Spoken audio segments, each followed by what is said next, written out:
Welcome to Let's Talk. I'm Salley Gibney. You know, one of the neatest things about doing this show is being able to bring the gems in our community to you so that you can see what's going on and really enjoy everything that's happening within our community. The gem that I'm introducing today is absolutely fabulous. It's the Opera Theater of Weston. And my first guest is Lise Messier, co-producer, co-artistic director of the Opera Theater of Weston. And Diana Stugger, stage director. Hi, Diana. And Anne D'Olivo. I'm general manager in publicity and percussionist of Opera Theater of Weston. Now, will each of you just tell us a little bit about yourselves? Okay. Well, on a musical vein, after enjoying a little bit of a career having a little concert performance, my colleague Nan Nall and I decided we were going to be teaching. So we, in the early 1980s, we started teaching at the Brattleboro Music Center where we met Diana Stugger. And when your students get talented enough that you decide that they are going to go on to a performing career themselves, you have a reason to begin an opera company. You want to assist them and give them some experience. So we corralled Diana and we did several productions at the Brattleboro Opera Theater, at the Lashes Theater. And then fast forward a few years, moved to Weston. So we are not ready to give this up. We are going to do the same thing, produce opera to showcase local talent, our up-and-coming talent, and we started to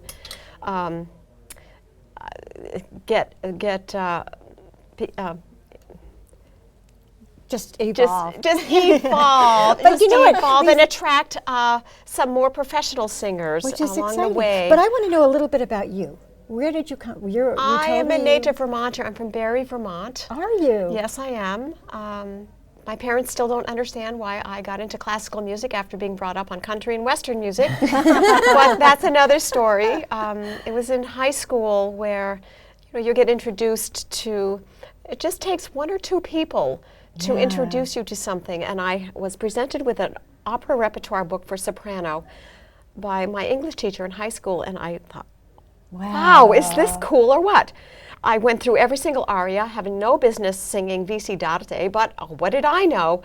And that's how the whole world opened up for me. Was this up in Barrie? Yes, you it went was. To Barrie. Yes. Is this Spalding School? Spalding High School? I did go to Spalding for 1 year. Before that, the previous 3 years of high school, it was a Marian high school. It was a Catholic high school, but it closed down for lack of funding. So all of us Marian kids went for our final year to Spalding High School, and we meshed and we did a production, and that's exciting. It just continued to build. Yes, it's so neat. You're a native Vermonter. I am. Not so too many of us here. I know. And I can't imagine not being here in this community, trying to bring some of what I've learned from so many wonderful coaches and directors. And that's what you're doing. I and hope it's so exciting. Now, Diana, can you tell us a little bit about yourself? Well, I grew up in Williamstown, Massachusetts, where they had the Williamstown Summer Theater Festival, and I first performed on that when I was about 13, and that's why I really got bitten by the theater bug. Went to college, majored in dance and drama, thought I was going to have a wonderful theater career, and met this man who owned a small little ski area over in Westover, whom you know, Walter. Of course. It was called Corinthia, and got married. Ended up being the ma of a Ma and Pa ski area operation. That must have been interesting. It was I think you did challenging. everything, didn't you? I Even did bulldoze. everything. Oh yeah, I did everything but bulldoze. Yeah, I did everything but bulldoze. And we sold the business to Mount Snow in 1986. But during that whole period, I still kept up with theater. I went and I took lessons from both Nan and Lise at the Brattleboro Music Festival, and then got involved with their Magic Flute production at the Latches. We got a load of her talents. And then we moved to Stratton after we sold, and I went into real estate, and I worked for Vermont Country Properties, Sotheby's, in the Bombville Stratton office. And you've been doing that for how long? Since 1986. Oh my goodness! You are a survivor. Yeah, I am. And I'm also on the board of the Dorset Theater Festival, which I love and work with Dina Janis, who is a fantastic artistic director and really has brought that, the theater up to a marvelous level again, along with her team of Michael Giannetti and Kit Wallace. So I'm very excited about that. Oh, that's so neat. And you've also helped me with a little bit of acting. Sally and I took acting classes together. how fun. Well, I had never done any of it, but From Diana Paula. was so patient with me as we tried to remember The Odd Couple. Yeah, we did The Odd Couple. It was the female version of The Odd Couple. Oh, it'd be fun. great. How Anyway, fun. So much fun, so much fun. Annie, tell us a little bit about you. Well, I was born and brought up in Britain, and I lived there until I was 30. And I took a music degree at University of Hull. I've been doing music since I was 6. I was studying piano then, and took up percussion when I was 13 and singing when I was 16, and I've been doing all 3 ever since. And I came over here to visit my relatives who had a theatre on Martha's Vineyard. My aunt actually founded a theatre there, and I came to help her. And then I came up to Vermont to get off island and not suffer cabin fever that year. So I came up to Stratton and skied, and I met my husband, Tom, at the Birken House in Vermont. And 5 years later, crossing the Atlantic back and forth, we decided to get married, and so I've been living That's here what you ever call since. a long-distance relationship. Long distance. That's That's great. Yeah. Save the phone calls. But and we started off here in this area, up at Stratton area, and went out to Wisconsin and then came back again for a number of years.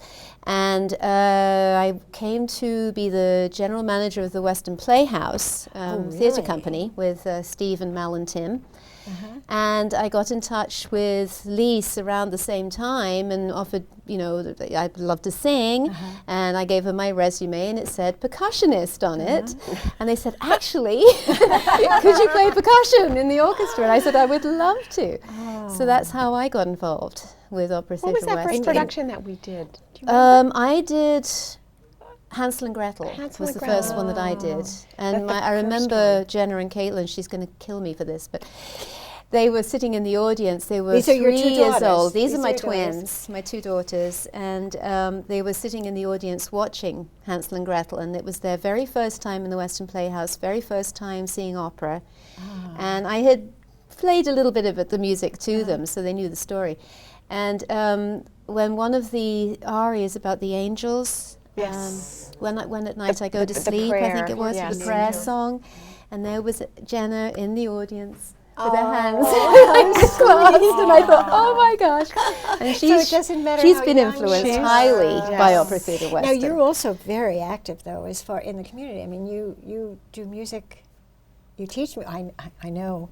We won't go into that. My piano lessons, which we won't have talk about. talking We have sessions. talking sessions. Yes, But yes. you're at all of the different schools, aren't Yes, you, Annie? I teach privately. I teach piano, voice, and percussion. And then I'm adjunct faculty at Burren Burton Academy, which I love, working with the Freemans. And then I sub at other schools. And you as also are active at Long Trail, aren't you? as well. well? I sub there. I help out. Yeah. But Oh, it's well, mainly anyway, BBA, it's very, so here we have 3 incredible ladies who have, your careers have evolved, and you've obviously been meant to be together because look at all you've accomplished. So let's talk about how the Opera Theatre of Weston started? Okay, well, we came to Weston from Brattleboro and knew we wanted to continue our work, specifically to bring children to opera and opera to children. So we founded our company in June of 1999. And we had our first production in January of 2000. Wow. So this is our 15th season. And every year we do school performances for over 2,000 school children, Southern Vermont, as well as public performances. And we do a 1-hour length version for kids. I think to bring opera to children, like you said, and your little girls just sitting there and getting so much out of it, and what a gift. How many opportunities do they have to be exposed? Well, to opera? one of I think the most riveting story is the relationship that we have with our choreographer, Ashley Hensel Browning. She was with us from the very first production, which was in January of 2000, Amal and the Night Visitors. And at that time, she was in 7th grade. She was one of 2 dancers at that point in the opera. And then the next year when we did Hansel and Gretel, I believe it was our second production, she was involved. She's been involved in almost every one of our productions, from a dancer to a choreographer to, she's even stage directed a couple of our shows for the school performances. She's now doing our outreach. She goes into the schools and does a pre-performance program, which we call the Storybook Opera Project. And she's a mother of 3 now. And she just, there's so much that we have shared in this relationship. To see how it's evolved. It's all about evolving. I think that is a big word for today. That and fearlessness. We're certainly going to talk more about that. Talk about just a little bit of the response that you see from the children in the community. I mean, we've had lots of different responses. It depends on how well the kids are prepared by their teachers. We now do a comprehensive study guide, the pre-performance project, where Ashley goes into the schools and introduces the opera and the story to the kids. And with her background as a dancer, she incorporates a physical component to the outreach. She gets the kids on their feet, and they embody the emotions and the important themes that underlie the flowers opera. And the birds. And for the Secret Garden, we all attended one of her outreach programs at the little school in Weston, and she was asking those little preschoolers, now how would you move if you were a robin? Because as you know, in the opera The Secret Garden, the robin is an important character. She's so creative in getting them to respond and give to the project. It's not all talking to them. She engages they're becoming them. Physically involved in it, which really has such an impact. And one of the things I'm just thinking of as we're sitting here is that not only are you bringing the opera to the children, but to their parents, who many of whom haven't had an opportunity. In a lot of cases, if the students have gone to a school performance, they go home and tell their parents, and then we might get extra people to come to the public performance because of what their children have said, that they saw this cool opera, and can we go again? So, and opening up this opportunity for them. And actually, this time, I think for the first time, Burren Burton Academy Access Group came to see the opera in Rutland at the Paramount Theatre. And afterwards, one of the teachers at the Access program said that is the very first time I've ever seen an opera. Oh. And she loved it.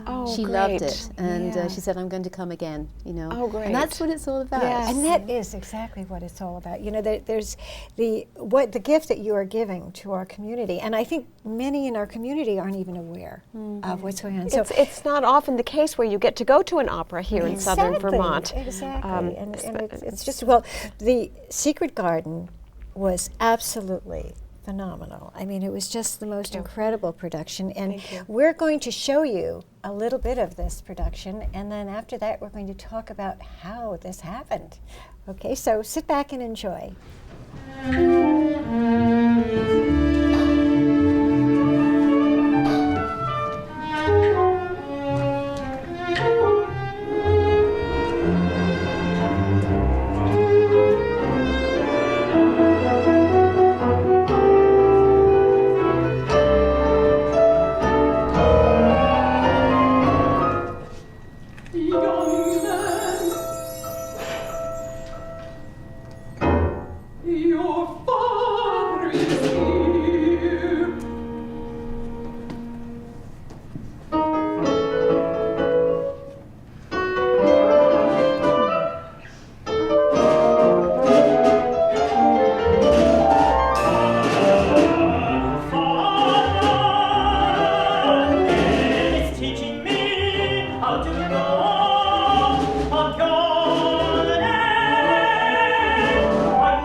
It was absolutely fabulous. Great. Good. Now, how did you make this happen? Start from the beginning. It's not always the case where a tiny opera company like Opera Theatre of Weston has the opportunity to work with a living composer and librettist and video designer. But that was the case for us and the challenge for us. That's why that has been our most ambitious project, both musically and technically. How did you meet? I mean, how did this happen? Since we learned that that Secret Garden was an opera, we know that it is a musical, and that was another story. I was leafing through the back of Opera News magazine, and at the end of the magazine there's a list of the United States opera companies listing all the works that they're doing, and I was just looking through and saw The Secret Garden. I didn't know that was an opera, so we followed through and found out that the San Francisco Opera was premiering it in March 2013, and we went online and liked what we saw, and they had a little video clip, and we got in touch with the composer, Nolan Gasser, who was all for us producing this East Coast premiere of his opera. So we're the second opera company to do this. And the ambitious part is that because the San Francisco Opera production did not ever receive a workshop, which is a preliminary version before it goes on stage as a final production, when they saw the final production, they realized they wanted to revise it. So we were the workshop company. So after we contacted Nolan and we contracted the singers and the cast, we were waiting for the music. Well, there was a lot of waiting going on. It came in drips and drabs. Well, I don't think we got our final revision till November. Yeah. You're kidding. And we were sitting on pins and November. needles. And we That's also right. had to. Oh, sorry. No, go ahead. We had to develop a children's show out of the whole opera.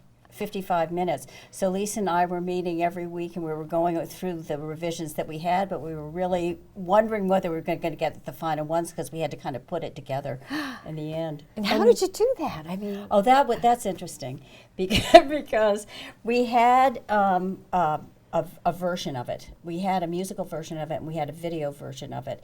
And we had to pick the pieces or the sections of the music that we wanted, that we felt were appropriate to continue the story. But we had to time it, so we would sit there on the computer and mark down this measure to here, and then we count it out. And then we try to fit it together. And we also have Barbara Lloyd, who's always been a narrator for almost all our school shows, and we wanted to use her as the narrator to tie in the various segments. But because we didn't get a finished, then what I have to do is I have to paste that all together and put it in a script form, and I send it off to Nolan. And get permission from Nolan. But it was we were so late getting revisions.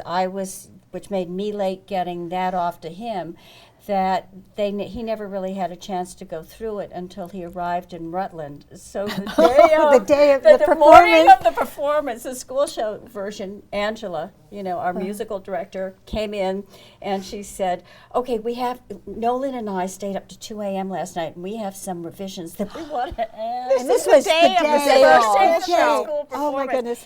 And I have to say, we had such an incredible cast, because they just kind of rose to the occasion. You're dealing with, I'm sure it's like a lot of Broadway shows that are being put up, and you're getting revisions and you're getting changes at the last minute. And that puts a lot of stress on people. Or you can have egos, or you can have emotional tantrums going on. That never happened once with us. Everybody had a, you'd get a little uptight, but they had a good sense of humor about it. They focused on their work, and by gosh, they pulled it off. It was amazing. And they're all professionals, aren't they? They're all professionals, and in most cases, this cast has performed together in past operas. So when they come together for this intensive rehearsal period and performance period, it's like a family. They know each other. They know each other, and it's like coming home. They say, they say. So it was probably a joy for them to be together and also to be part of this new creative. Oh, I think Yes, so. and I think that takes the edge off a lot of stress when you feel like you're in a family and you're all going through it together. And as you say, then the egos are all sort of put to rest. Well, So everybody was very supportive. I mean, everybody understood that we had a big challenge with the music because it had a lot of tempi changes in it. It's not like a stand, and you two being the musicians in the group. So that was something that was difficult for the singers to get a grasp of. And from a directing point of view, it meant I really couldn't stage until they knew their music. I mean, because you can't. The music comes first. The music always comes first in something like this. The wonderful thing about, and I guess my one big challenge is I never get a chance to do the finished polish that I would like to do because of the limited time. But there's also an element in the music that it defines so much the emotion or the thought behind it that a lot of times the singers will come up with that moment and live that moment and fill it as they're, especially when they're under pressure to perform. And so they're that was professionals, wonderful to see. You could tell just watching it. I mean, they were all so. Oh, they were wonderful. It was a part of it. They really were. And you were so amazing doing the percussion, and the percussion is such an important piece of this whole. Well, first of all, tell us a little bit about your piece in this. Well, I think it was the most challenging percussion score I've ever read, I have to say. And as you say, the scores didn't come through till December, the beginning of December, for the orchestra members. So that was quite stressful too, because we hadn't had that much chance to even practice on our own, let alone practice together. And we had 2 days of orchestral rehearsals, that's including the dress rehearsal. And then we went on to do the show the next day on the Sunday. So we were a little bit nervous. And as you say, there were a lot of tempo changes, a lot of freely written over measures, which means that you're really pulling the tempo around and then you're going back into another tempo and then another tempo. So we were having to, follow the conductor a lot. And I have to say I was very impressed with this professional orchestra because everybody had obviously done their homework before we met. It's very rhythmic for every part in that ensemble, not just percussion. And I had some issues with some of these rhythms, so it was quite an uphill battle. But it was a fun score. This is the most fun I've ever had doing percussion. Oh my gosh, it was wonderful. He really has fleshed out the themes and the melodies, and there's contrasting styles, including some jazz and some country, folk-like country some music. Spanish. There was some Latin yes, American and the Indian music, the Indian prologues, drums, and the color and the instrumentation to represent the instrumentation for India. Which was absolutely amazing. Yes. I really enjoyed that as well. There's a huge array of instruments, and it is written just for one person. It's not, usually you have 2 or 3 or 4 percussionists all going at the same time with, snare drum, cymbals, bass drum, that the usual typical percussion. How many did percussion. You have? How many? Actually, I didn't count. I think we do have have a picture that we are going to put up on the screen. When I came in, and there's Annie over there, very, very serious, and I sort of went over and I wanted to say hello. And I was watching her, and she's going through the music, and she's going from this and I thought, I better stay. I better not go near her, And Bob said, "Don't disrupt her, don't." But I want to say hello. Oh, but it was so. You were so. But there were at least 12. No, 16, I would say, or more, I would think. And the biggest instrument was the marimba, which is a tuned wooden instrument, a very large instrument of 4 octaves. And that had to be to the side. You couldn't have that with the other instruments. So if I had to play the marimba and then the snare drum, for instance, or the woodblock, I had to rush back into this main part. So in the end, what I thought, there's no way, this is impossible. So I had another snare drum and another woodblock and another triangle and another cymbal so that I could actually play those things immediately after playing the marimba. And then I'd have to rush back and go to the main instruments. So it was like, I was telling Nolan, it was like drawing up a battle plan. You had to be really strategic about it, and then you had to know which mallets, which sticks you were playing at any one time. Sometimes I mean, playing a snare drum with marimba sticks is almost unheard of, but I had to do that because you had to go from one to the other so quickly. I'm almost you had glad to I really didn't think know through all it. of this before the performance. I didn't tell anyone. Well, you would. Thank you, Annie. But now, Diana, how do you put kind of all this together for your piece, staging all of this? Oh, that's interesting. mean, Because the thing that I found more unusual with this production than any other was that I got so involved with the technology of it, the technology of the video. Let's That's talk about that because that was absolutely phenomenal. I mean, how did that happen? That you were able to do that? Tell us all about that. And for all of you out there, in the background was this video it was just that. The garden came alive. Yes. I mean, the leaves, Storybook. everything. It was so magical that you can't imagine how magical it was. And I hope that in the tape that you saw that there was a little bit of that. But tell us about that. Well, it's interesting. And it's David, correct? David was the one who actually made it possible to come up. Naomi Kramer was the designer for it, and she designed it for the San Francisco Opera.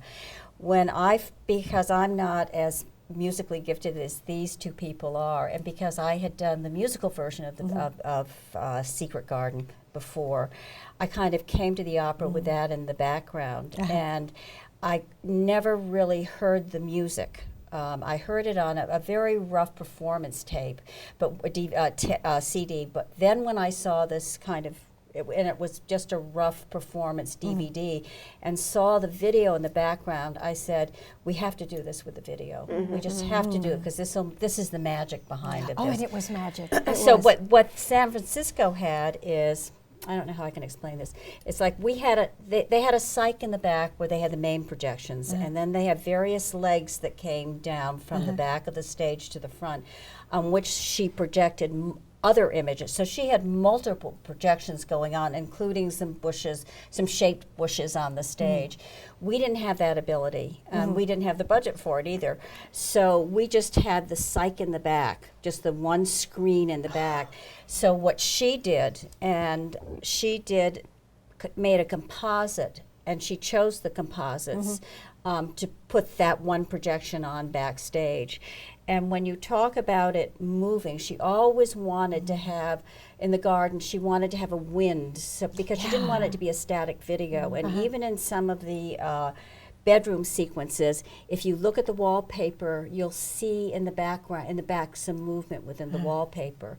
But for her, when she was chosen to be the video designer for this, and this is something new, the director at San Francisco Opera really did not want to use that and did not want to use her. So she never got the opportunity to embellish it as much as she wanted to. So she came to Weston in the summer, met with us in August, along with the composer. Wow. And she had worked with Nola. You had all the top people here. I mean, everyone was involved in this. And she looked at both the spaces. She sat down with David and myself, and we went through scene by scene. We went through video clip by video clip as to what we were going to use. And she also said, I want to add this here. I want to add this here. I want to do this here. Can we do this? What do you think of? So that was, that was so exciting. It was a very creative process. So in the back of my mind, I'm getting a lot of information from her about the production. And I'm also getting this very visual storybook sense to it. And because I had read it would have been a favorite childhood story of mine. It just started coming I know. alive. Our daughter, Sally Ann, loved the story. And we brought her to Broadway to see the show when it was on Broadway. Yeah, it was. So anyway, so this is just, no one can imagine all that goes into this. Well, it was interesting because... Would you just share about David when you said to him? So one of the things... we had our technical director who's been working with us for years, and we said we have to ask David if he thinks this is possible. David, what's his last name? David Lane. We talked about these moments. I've had these moments. I not? He's a technical director and lighting designer for the Paramount Theater. He was absolutely, and he's very soft-spoken. He goes, yeah, I think I can do this. So he had to go out and actually buy the software program for this. And then he had to learn about the software program. Then he had to take, there were about 35 clips, video clips, that then he had to program. And he had to time it, program them so they were timed to the performance. And then he had to design the lighting so that these were his 3 challenges. Design the lighting so it didn't wash out the video in the background. But we early in the summer, when we got the first prologue clip, we went up to the Paramount and he had the projector set up to show us what it was going to look like. And we weren't sure whether it was going to look too fuzzy or washed out.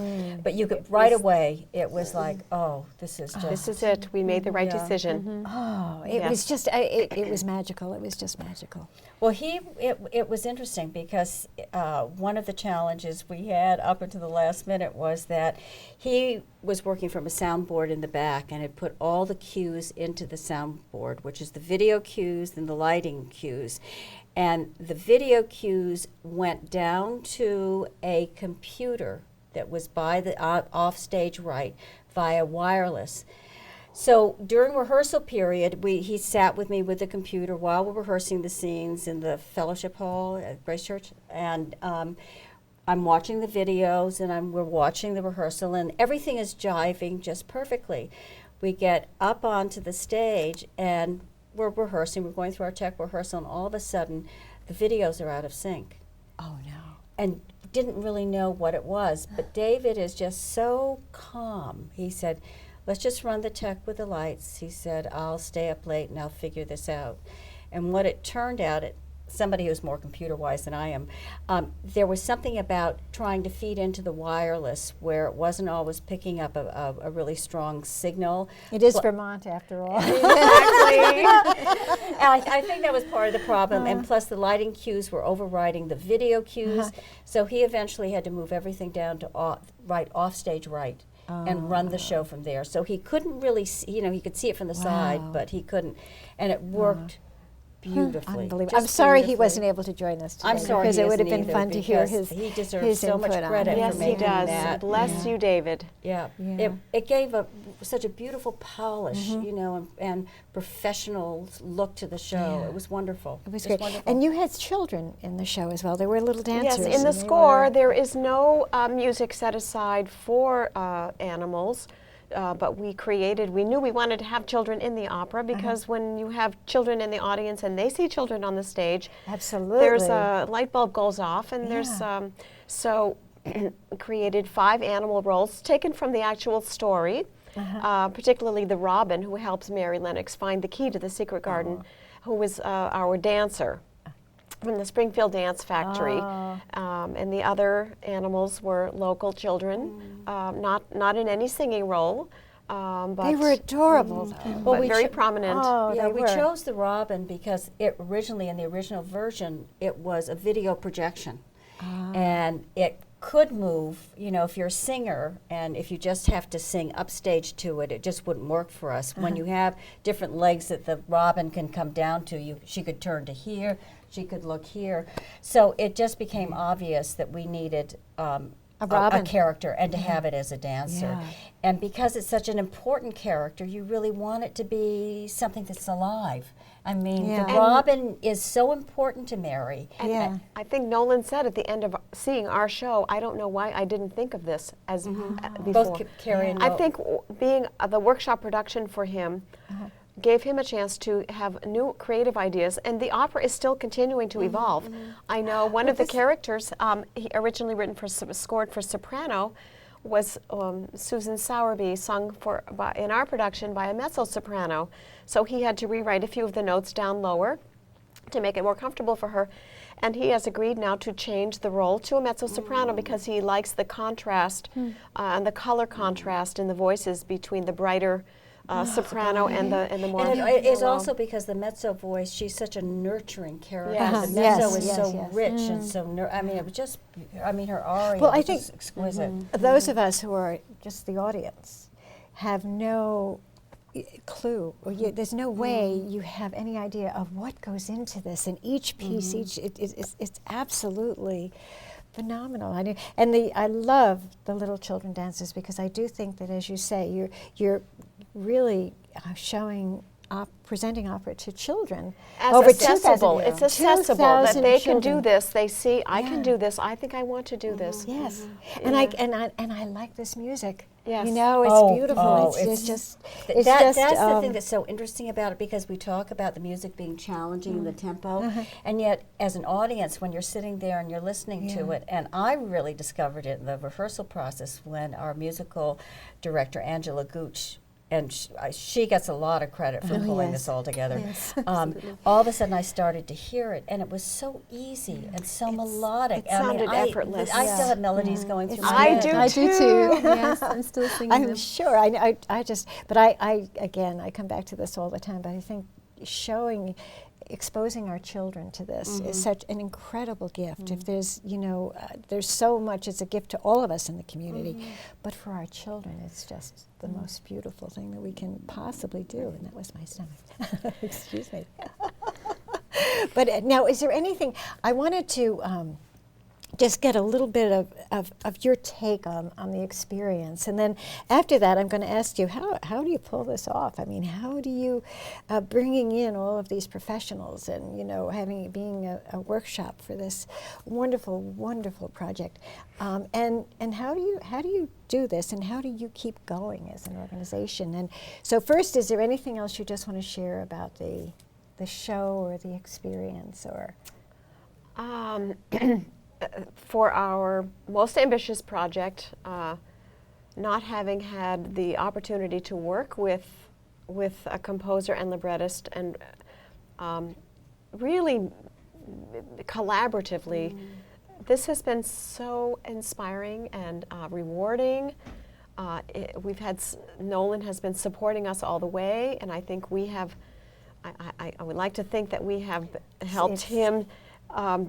Enhance his project. Give him the opportunity to see his show and continue to work on it, because this will be taken up by the Houston Grand Opera in 2017, and hopefully by some other opera companies before then. And there was no children's show. Now there is a children's show, which they can, a lot of opera companies like to do outreach as well as ours. Sure. So I feel like we were kind We're of on the ground pioneers. floor of this. We're like a Yes, little absolutely. pioneer You were company for this important, exciting work. I love that. The Opera Theater of Weston, a pioneer. True Vermont. Thank you, Real Sally. Vermont. Real Vermont. Diane, is there anything else you want to add a little bit before this, before we get into the No, not really. nitty-gritty? I was delighted with the cast that I had to work with. I've worked with almost all of them before, except for, a couple of them, well, actually 3 of them. And they were just wonderful. We had a great Mary. I mean, she was on stage the whole time. I mean, She was on didn't stage the whole stop. time. Oh, she's marvelous. The voice, Beautiful. This girl, you're referring to L.R. Davidson, playing the character of Mary Lennox. She was my student since she was 10 years old. Are you serious? In Vermont. And she was in our first She was in our first production of Amal in January 2000. She was 13 years old. Really? She's been in a lot of our productions. I saw that. She's Oh, really my grown. goodness. Really grown. Oh, she's lovely. Yes. Absolutely lovely. Yes. And just such a, isn't that exciting Isn't for that- you? Yeah. I'm sorry. I didn't No. mean That's to- the only other thing I will say. A memorable moments for me was we didn't have somebody to do the sobbing. That strange sound you heard. Thank you, Diana. So I had my big moment on stage. I want you to know it's still a work in progress. Excuse me. You were sobbing. I was sobbing. That was you? That was her. That was Diana. She did very well. And that's when I realized how difficult the counting was. Oh, that's so neat. That's so neat. Annie. Well, I've been talking a lot to audience members after the show just to get their opinions about what they saw. And one of the most thrilling, really, was a teacher from Little School who's the Sunshine Room, the little ones that we went to see and did the outreach program with, Anne Houseline. And we've known each other for years. And she was very intrigued with the video adaptation, and she said, "Do you think that they're going to take this and go with it, in other opera companies, because I have never seen anything like that. I don't know if they're doing that in other productions. But I thought it was wonderful the way they did this with the technical part of it.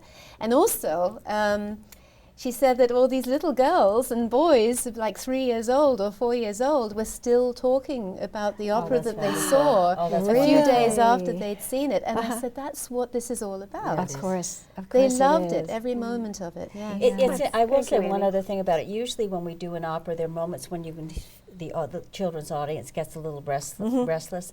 I was never aware of it with this show. I mean, they were like in it. They were in it the whole time. It was wonderful. Yeah, and today with so much of the tweaking or twitting or whatever, there's so much technical out there. So to give them this gift of the arts is exactly. Absolutely, it gives them a whole nother dimension, a whole nother thing to think about, which is, it's exciting for all of us. It really is. And you gals are just phenomenal, and I just want to thank you for this wonderful gift. But I want to know now, this must have been a huge undertaking for your company. Yes, we don't have a model for this. This was going out on a limb. There were a lot of unknowns in this production. Again, we had our whole cast and the composer and the video designer from San Francisco come last August to rehearse together. We thought we needed to really ground this in some sort of rehearsal period before we all met again on December 27th. Which is just unbelievable when you think. Crazy! 8 days. Excuse me. So, that was airfare and salaries and That's what I'm talking about. Yes, the bottom line here. So the pennies, but we trusted that. That's where the fearlessness comes in. We just had to risk being able to trust that the monies would be coming in. We are not usually that dependent on ticket income for the public performances, but for this show we were. That is a new ground for us. And the performances were not sold out as they should have been. But in any case, we are facing a deficit. Nothing we can't handle. I think since we began in 1999, this is a first for us. So Brave New World. I think you're fortunate that's most nonprofits today are working under that. There were a lot of unknowns. Well, that's where we can all come in. I mean, we in the community. I hope so. I think all of us who enjoy this and who want to share this and who want our children to be able to be part of this. I think that this is, an opportunity for all of us to come together and be part of. And it is a collaborative. When you are in a situation like this where it does cause some discomfort, I think it's important to be in relationship with the community and not to keep it to yourself. Yeah. So I thank you very much for allowing us to. Well, I think that all of us want to be a part of what you're doing, and I think by doing that in any way. Now, how are you going about this? Well, it's not too late to make a donation to the Opera Theater of Weston. We did have an end of the year appeal letter, which gave us a nice boost. But this is a new year. This is a new year, and at most of our team, we were not familiar with online fundraising programs, but some of us were, not me. So we have an online fundraising campaign on Indiegogo, and it is it's a global crowdfunding platform to raise any amount of money you need. So you state the amount of money you need, you state the end date where you need the money, and once it goes live, the idea is that it just starts to be spread out very fast. And I think in 3 days, our goal was to raise $7,500. And in 3 days, we had raised $1,600. Wow! So we're kind of stalled. So how do people do? What do we do if we want to participate in this? If you want to contribute to that campaign, there is a website link. I gave it to Haas. And we'll put that on the I screen. hope So that all that of you can be out there, if displayed. this is something that you want to participate in, it will be on the screen. There and are you some can- perks if you donate up to certain different amount of amounts. You select your perk. Oh. So, and there's a Interesting. wonderful video created by Ashley Hensel Browning, who does the actual appeal and expresses the need for the money and describes the background of the opera company in the most heartfelt, sincere way. Oh, nice. We knew she was the gal to be on the video. So if that doesn't enchant you, I don't know what will. Well, we're certainly all going to take a look at it and see. Good. Now, we just have a couple of minutes left, so is there anything you'd like to say in closing? I think we're going to take a development year off.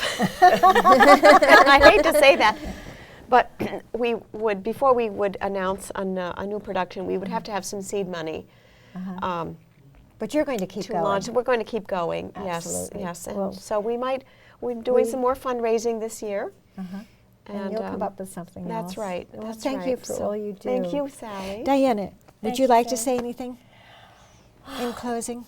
I just personally, this has just been one of the best experiences I've had with the opera. I think because it was such a collaborative effort. I think because everybody worked so well together, because it was such a perfect story for children. Yeah. Because I've always watched the school children when they come, and they just, to every single child, they just seem to walk away inspired or excited about wanting to come back, either see opera or see theater, or just have the ability to go someplace and sit and use their imagination to bring a story And to no life. pressure. No pressure. pressure. Just sit there, relax, enjoy, and take it all in.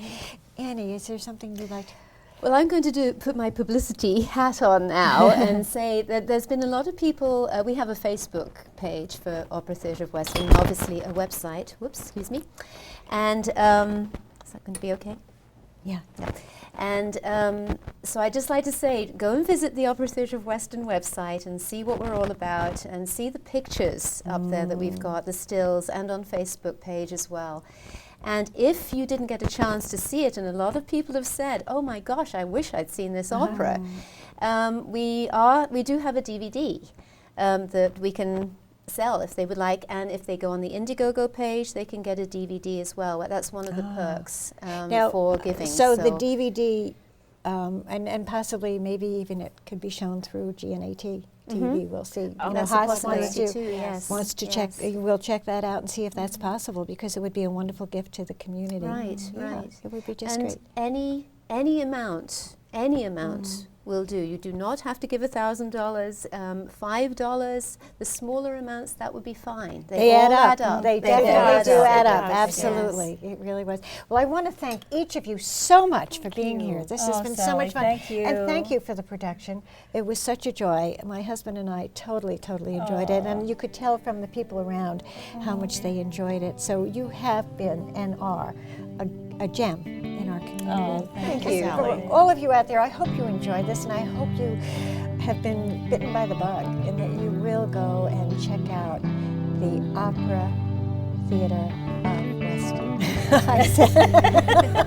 I almost said at Weston, but it's of Weston. Thank you all for joining us. It's been wonderful, and until next time, keep talking.